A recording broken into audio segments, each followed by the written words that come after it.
All right, this is getting serious. The superstars are going to be on full display in the shadow of the Rocky Mountains. Game 2 of our 3-game set. It's the meat in our PLL sandwich. Waterdogs, the hottest team in the league, taking on Atlas. In second place in the most recent table, coming into the weekend, just a game behind the Whipsnakes. Looking to crack the party, if you will, of the Whipsnakes' dominance. You get the sense that they're just getting a feeling out process. Here's Docs. Sit, we're good, recover. Score! Chris Gray finds the top of the net. Beats Dylan Ward. Atlas on the board first.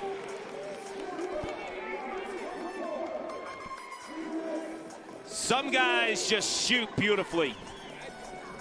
Chris Gray is one of them. Last week in Dallas at the Star, he destroyed the top left corner. We're in Denver, same scenario. It's like the ball has a magnet racing to the top shelf. Ridiculous. When I think of Chris Gray, I think of a two-handed player. A little unsettled here for Waterdogs. Inside, they even things up. You got the sense that was coming, didn't you, Kark? It just seemed like Atlas run settled defensively after the quick restart. And it was a beautiful feed to Ryan Conrad, who buried it. Yeah, Conrad's a two-way guy. You keep him on the field. Look at the pass, though, by who?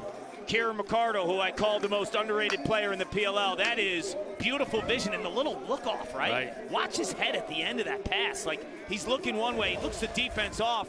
That gives him more time to find the pass, but ultimately it lulls the defense to sleep a little bit. Conrad thought it might be for him. He pulled in his stick just in time to let it sail over to Ryan Conrad, who evens this game at 1 apiece. Trevor might score. He might shoot. He does and scores! Yeah, that lights up the crowd here in Denver.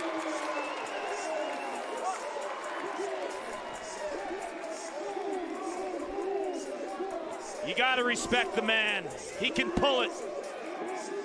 Hey, Trevor, when are they going to start picking you up on a break? I don't know, but I'm cool with it. You're cool with it because you can get it done. I've watched you on this field as a player practicing at Denver. I've seen that many, many times. What is your overall offensive mindset when you win that draw? Just try to look where they're sliding from, find the open person. And if no one slides, go for a shot. Keep shooting. Appreciate it. Sun Clarella powering athletes under the helmet. Had to let Trevor go because he's got to take another draw at the stripe. Was right by his defender. Opts not to shoot it, though. McCardle looking up. Players collide. Now we'll get a flag. McCardle easily beats his defender, and then he takes care of business in front of Concannon. He's balling. Kieran McCardle came to play. He's involved in both. Goes good. Waterdogs goals. Interference. All even. Face off. Yeah, they'll wipe that flag out with the goal. But my question here is, where's the defensive pressure for the Atlas inside? Where's the slide here? Like, he gets to the rack here on Craig Schick. Where's the slide? Like, that's ridiculous. You got to bring the body if you're the Atlas. There's no support, no show. They leave Schick on an island. 24 points in his last 5 games. The tweet from PLL. How many does he get today? Over 4 or under 4? You can see the PLL fans think he's going over the top. Walker now up top. So man up for the Waterdogs. No look pass and a great goal. That's McCardle again. And it's Conrad again finishing it off.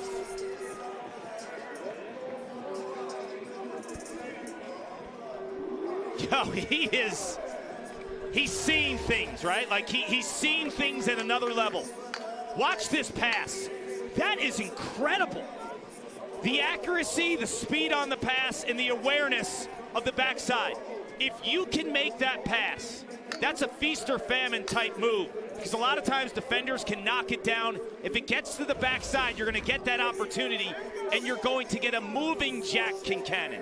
You don't want a stationary Jack Concannon who's staring at a shot. You move him pipe to pipe. That's how you beat him on those inside shots. No face-off for Baptiste, but no problem as Going to move quickly, too. They do not waste any time on the restart, do they? Right back at it. Costabile wanted it. Gray now down low. Score. Hometown kid, Eric Law.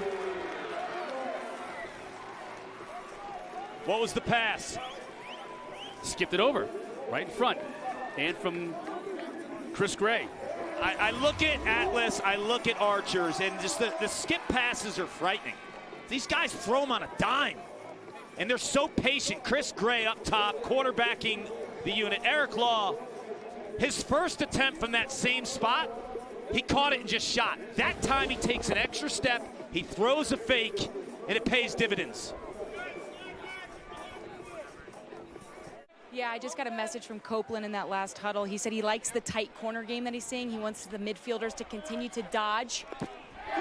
Let you take it, Cotter. Yeah. Right on cue, Like Katie. that. Schlosser. Mikey Schlosser goes to the rack. Exactly what Coach Andy Copeland drew up. What Katie George was talking about. You remember in the first game I talked about old school North-South Dodgers, Justin Anderson, they're like a dying breed. Mikey Schlosser's like one of 5 or 6 guys in this league that do it. They own the matchup. There's no back and forth. It's I'm faster than you, I'm getting down the alley, and I'm ripping it. His mesh like a dude from my high school that was getting ready to go to a Motley Crue concert back in 1985, too. Atlas come right back. That's a 2-ball.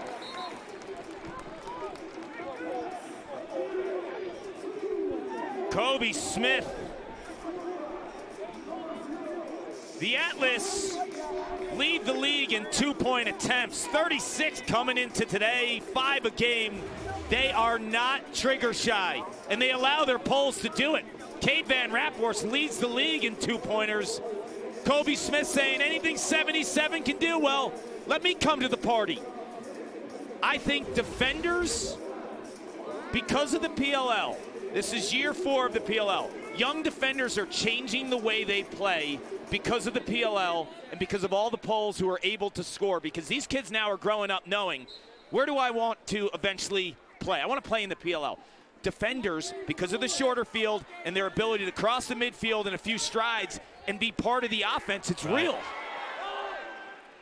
This is going to be a delayed call against Van Raphorst. Going to get him with a slash.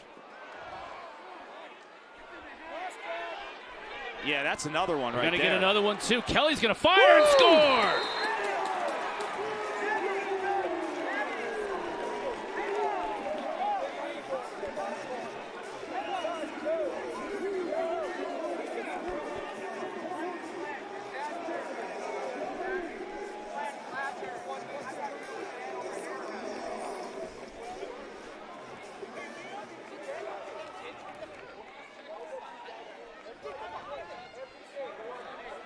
Goes good. We have 2 fouls on the play.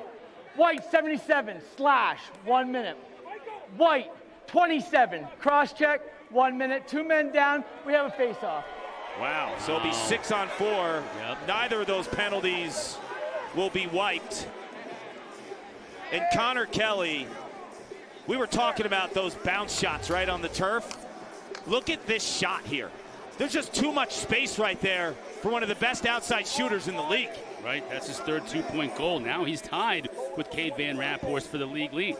Another gift. Yep. Looks like a substitution. That's 2 now on the Atlas. They got to clean up the bench. Unforced errors. Conrad inside. Sowers, forget about it. Just forget about that. What a grab.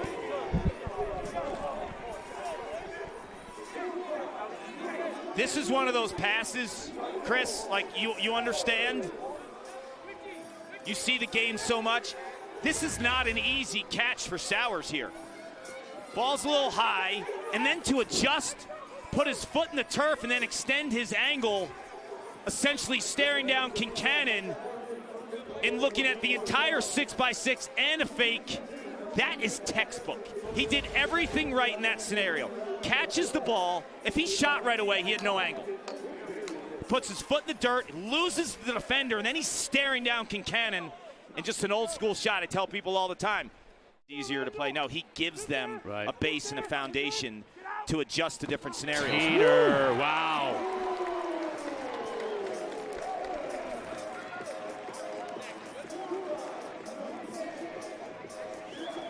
The flick of the wrist.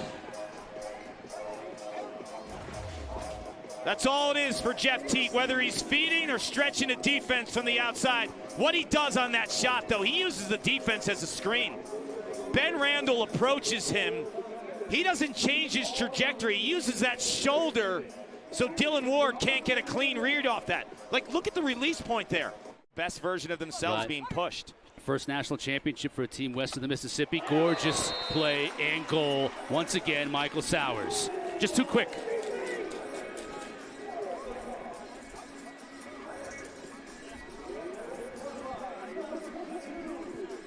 Michael Rexroad is a defender with feet.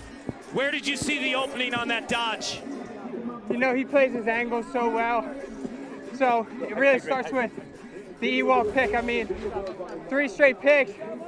Any defender that's going to be tough to get through. So that's off the E-wall for a great pick. You look like you're floating out there. For any young kid who's watching you play, what is the most significant thing in terms of generating that type of foot speed?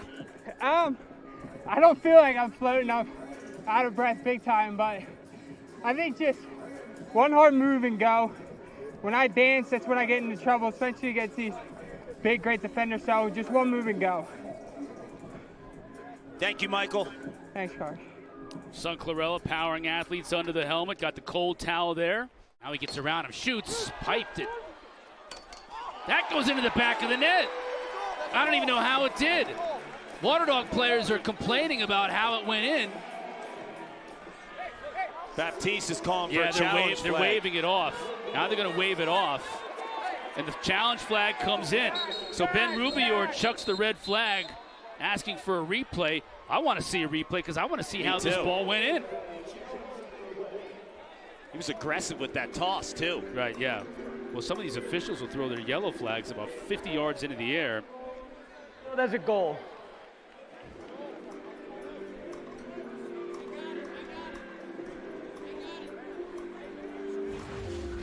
Take a look at this, Cotter. Ball's on the ground. That's Craig Chick. Whoa. Oh, that's a goal. Yeah. Eric Law. That is phenomenal. Picks up that GB and launches all in one motion. Look at that. Ball hits off of Schick's stick, and Law scoops it up and launches all in one motion. Here would be the argument for Waterdogs. Was there a goal? Did he run into Ward? You know, think about clean. That looks clean to me. Yeah. The only other issue, got to see it again, his foot from that angle. Oh no, that's a goal. Yeah, that ball is in the net before he lands in the crease. He doesn't run Ward. Comes up, he's got a shoulder issue, I think. He landed on that shoulder, but I think he'll take the goal for that pain. By Chick not corralling that ball and bobbling it, it goes in the air, and Eric Law scoops and launches all in one. Let's get the official call. After further review, it was a good goal. Yes, again, good call by this officiating crew. Yes. They looked at it, they made the right call, we think anyways. 8-7 now, Atlas hanging in there. Law back on despite the pain in his shoulder. What's going on, Katie? I'm with Seth Tierney. Seth, break it down for me. Why does it count? Yeah, I mean, listen, there's a lot of big bodies being thrown around in there. Things are happening really fast. After rewinding it, you know, he doesn't land in the crease, and that ball crosses the goal line for a good goal. Sometimes we just got to take a look at it through this technology, and I believe we got it right. Is his stick allowed to hit the pipe? His stick is allowed to hit the pipe with the new rule this year, this air gate rule, so his shaft can hit the pipe, and that would not be interference with the goal. Thanks for the time. All right, guys. thank you. Thanks, Katie. Thanks for that question, Katie, because that was something that fans need to be aware of as well with the stick hitting the pipe. I'm sure that players were kind of wondering what that was all about, too. Yeah, the PLL continues to adapt and adjust in the right way and tweaking some of the rules. Picaro looking to attack a short stick midi, and he does. Beats the Napoli, beats Ward. Costabile, Doc Aiken supporting those matchups. Daniel Buccaro, well, you better slide to him too, because he is a speed dodger. He's an attackman in college at Georgetown, but he dodged a lot from the wing and those three-quarter type dodges. So when they play him at midfield, not a lot of adjusting. Jeff Teat with the pick. Waterdogs don't need to switch, but that's just speed on speed, and Buccaro's faster than DiNapoli. All eights inside of 2 minutes here in this second quarter.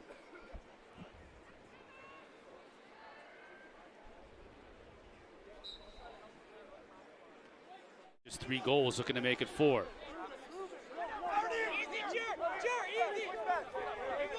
Kelly coming in. As is Conrad. Kelly cutting. He shoots, scores. Concannon got a piece of it, but not enough. Yeah, Concannon got a piece, and he's upset because he knows he could have made that save. Not that it was an easy one, but he's got standards in tight that are unmatched because of past performance and stoning opponents' offensive players from these spots. But Connor Kelly drifts through the middle of the field on that cut. Backdoors Costabile, who normally isn't on the field when the opponents are in a power play, but he was trapped because of the quick turnover at the middle of the field. So Connor Kelly recognizes that. Backdoors Costabile just gets a step on him, and that's all he needs. Was out there on him. Now Sabia checks him. There's Romar Dennis. Haven't seen much of him yet today, but he takes a 2-point shot, and he scores, paying immediate dividends.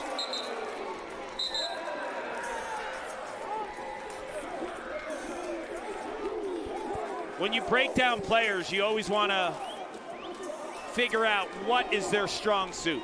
There is not a player in the league who shoots on the run with this type of range.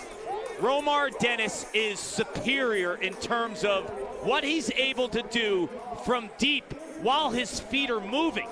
Now, there's guys who could drop from 2 deeper, maybe shoot stronger, shoot harder, shoot more accurate. When the feet are moving, he's the best in the league at that, shooting from 2 on the run. No! No! Ethan Walker had an easy look at the net. I should have been above that. Yeah, you hear him saying he should have been above that, meaning higher on the defensive set. You heard him saying no, no, no. I think he didn't want his defender in front of him to slide. They're bringing it down. Yeah, that's just miscommunication, and Durkin owns it. Goldbrecht understands he's not the threat, so he's going to draw the man, right? He's out of his shooting spot, but he drew enough of the white shirts towards him to be a passer. So he kind of bailed out as a shooter, but the Atlas already committed to him a little bit, and that's where you left Ethan Walker all alone. And in that spot, he scored more on this field in college than any Denver Pioneer player ever. Ethan Walker there, not let him get comfortable as he went above goal line extended. That's press defense. Sowers, are you kidding me? Ricardo scores!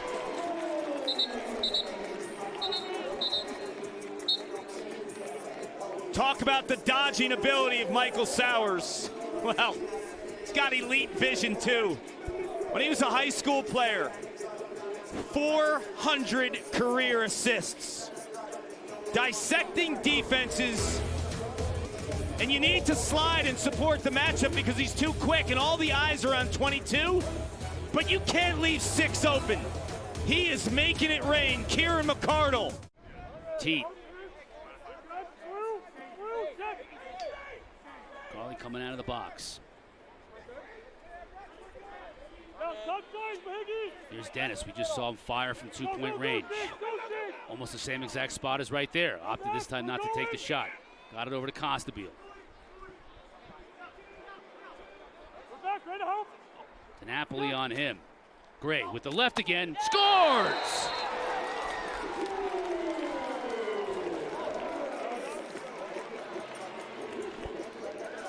I want every young offensive player that wants to be great at this game to watch Chris Gray play, to understand why it's so important to have a left hand. He's got options in that spot. He is a natural righty, Chris Gray, and there is no difference between his right and his left hand. And in that spot, particular to where he is on the field, that strong plant foot and the opening was down the left alley. There was nothing in the right but congestion. So by having the left hand, change of direction. Dearth comes out on him, so this is going to be a matchup that Sowers likes from X. Finds a cutter and he scores. That's Kelly.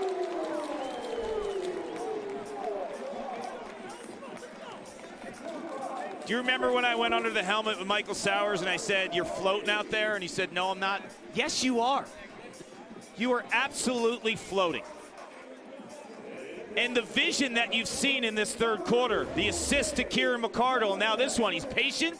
He gets the short stick matchup. Everyone needs to support, so Durkin is showing, everyone's showing. And Connor Kelly stays at that high crease area. Look at the vision, heads up, boom, right on the money to a streaking Connor Kelly. The feet, the vision of Michael Sowers. I've given Tucci props for being a rookie in this league and holding up and getting into the specifics of what makes him so good, like spot on. Like Zach Tucci, to be able to match up Courier and give this offense those kind of opportunities. Like, this doesn't happen against Trevor Baptiste. You're feeding an offense right now that leads the league in shots, and you're doing this against Trevor Baptiste. Tucci's won 8 of his 19 draws, which against Baptiste. That's incredible, right? Like, that's not the statistic you want, like, seasonally, right? But against Trevor Baptiste, who's winning 70% and giving your offense these type of looks. And who does it? Zach Courier, jack of all trades, master of all. Statistically this season, allowing a lot of goals, second most in the PLL. So this has been an answer the bell type moment for this defensive unit. Kelly gets free. Muscles his way through the defense and scores.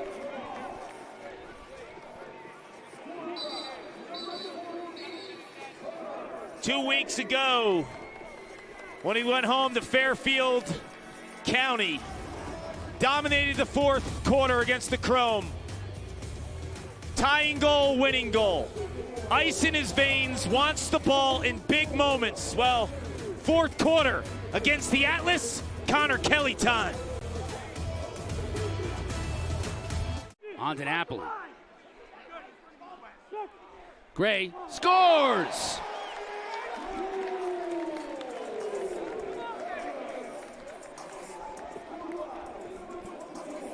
When Chris Gray dropped in the draft in the #2 spot, and when I say drop, everyone thought he'd be #1. Logan Wisnauskas goes 1 to the Chrome.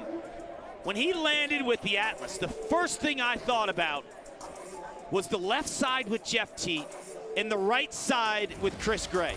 And although stylistically they're a little bit different in terms of how they cradle, and Gray is more of a two-handed guy, Jeff Teat more of the left-handed, one-handed playmaker. Field. Double leaves Teat open. He doesn't shoot. He passes and scores on the back end. A beautiful goal and a beautiful look. Eric Law, the recipient, thought Teat was going to shoot it, opted to pass it. Right decision. He always makes the right decision. Like, if you were to track him and watch him on film, which I do all the time, sometimes I say to myself, why isn't he more assertive? But you got to take that with Jeff Teat because he makes plays like this. He never forces himself upon the game. He sees where the openings are. You thought he was shooting. He had different ideas. Everyone thought he was shooting. See how Randall kind of ducked? And who's sneaking from the backside? Eric Law, who has the best shooting percentage in the PLL. Now it's just a 1-goal deficit. Yeah, last night we thought for the Cannons to come back. It'd be tough because T.D. Erlin was in a groove, right? So T.D. Erlin, when you drop by, 2-3 goals, you worry. Oh, Baccaro out of the box like a locomotive. Beats Ward. We're tied. It's what Trevor Baptiste does for you, Cotter. He gives you these runs. You're down by 3 goals. No big deal. You got the best face-off man of all time. First half of the season, best player in the league. Baccaro recognizes the Waterdogs are taking a nap. And what does he do? Capitalizes with a great cut and a finish. That is lack of communication in terms of understanding where the cutters are coming from and passing them along, because he came through the substitution box. No one passed him along. But the substitution jump by Baccaro, it's so critical to time the substitution to get that advantage. Aiken trying to go with his right and scores!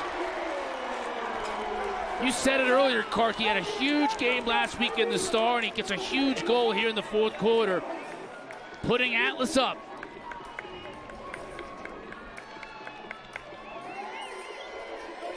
Covered him for a very long time at the University of Virginia. And there were some games where you wondered where he was in the first half, but when it came down to crunch time, we had a phrase, we called it Doc's time. It was time for him to take over the game. He's got ice in his veins, he wants the rock, and he owns that one-on-one matchup. He owned it by leverage, by spacing, and understanding that topside pressure, that the short stick was all over him, and he rolls with that nice question mark. On him. Liccardo looking for a cutter, finds one, and an unbelievable save from Kincannon. What is with these goalies this weekend? They've been unbelievable. Did it again. And a timeout called by Ben Rubior.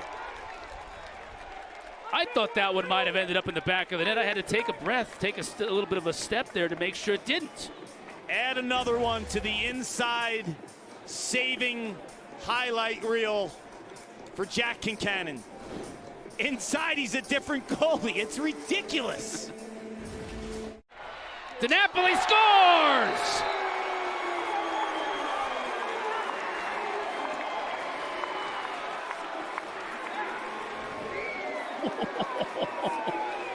Oh. I need an IV. I'm gonna need a lozenge. Denver. This is incredible. You can't score on Jack Kincannon up top when you're streaking and you want to shoot from in tight. But you can time and room. And who does it? An unlikely hero possibly for the Waterdogs. Steve DiNapoli, a short stick defensive midfielder who rarely scores. It's his 2nd goal of the year. Wow.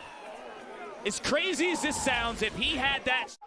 Courier, looking hand on the left side. He's open. If you can see him, skip pass it over there. Finally gets it. That's a tough angle shot with the game winner on the field where he played his college lacrosse. Hanna comes back to Denver and gets the winner for the Dogs.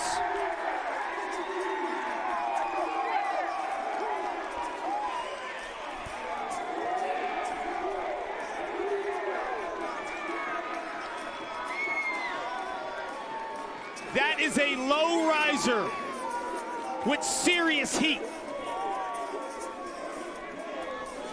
Jack Hanna, I mentioned he is a volume shooter. You got to live with some shots maybe that you're scratching your head with Hanna. But if you continue to believe in him and understand that the rookie is going to play this game and take risks, that is the reward you get. How many rookies, Cotter, in overtime, in that moment, aren't going to shy away from that opportunity? Angle about that wide, and how far my fingers apart? Not very. Take another look at it. You called it. You thought that they had him open earlier. Potentially a skip when Courier was on the opposite side. Courier carries. Hanna's still open.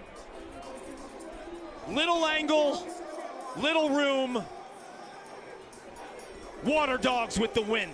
That is serious gas, and Copeland knows. The head coach, a huge victory against the Atlas. They're rolling 5 in a row. Katie standing by with the game winner. Jack, you got to live for these kind of games. Unbelievable goal to end it. Walk me through it. What did you see? I'm not gonna lie. I think they might have had 1-2 like short guys there, and Courier came across the top. I had no one guard me. Kind of just found the lane, and took the shot when it was open. This was an absolute battle. You guys have had a lot of success as of late. How were you able to gut this one out and get the win? I think we're just getting better every week, right? Like, we talk about it every week. We talk about the things we need to work on, but it's just every week we're getting better, and I think we've been doing that for, like 5 weeks in a row now. So we're gonna keep doing our thing. What's it mean to you to get that kind of goal on the field that you played on for your 4-year career in college in front of family and friends? It's amazing. I'm excited to finally, win my last game, for at least for the near future, on Peter Burton Stadium. So it couldn't have been a better environment to do it in. Well said. Congrats. Thank you.